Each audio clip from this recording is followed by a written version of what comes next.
The average healthy adult is made up of 55 to 60% water. The average baby, on the other hand, is roughly 75% water. And that difference is why babies shouldn't drink water before they're at least 6 months old.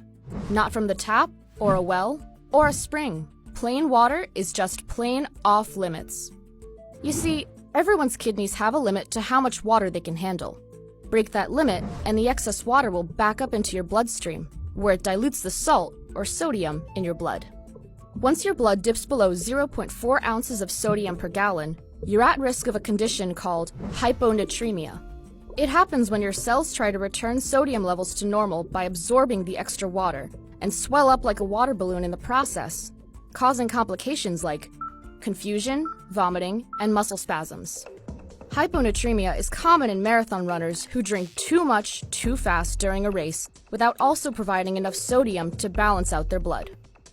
And if you keep drinking, that excess water will eventually reach the cells in your brain. By this point, you have a dangerous case of water intoxication, which affects roughly 200,000 Americans each year. It occurs when your brain cells swell, which builds up pressure inside your skull that can lead to seizures, brain damage, and in severe cases, death. But don't worry, dying from water intoxication is extremely hard for a fully grown human. An adult would have to drink 2.5 to 5 gallons every few hours to reach that point. But for newborns, it's a different story. Their kidneys are about half the size of an adult's, so they can't hold much water to begin with, and it takes just a few ounces to cause problems.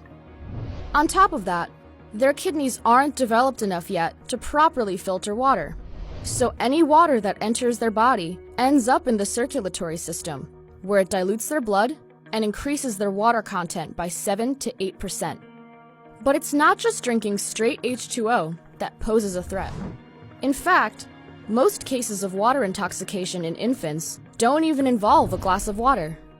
A common mistake is when people dilute baby formula too much by accident, or when parents dunk their infants up and down in a swimming pool, and in the process, the infant gulps in too much water.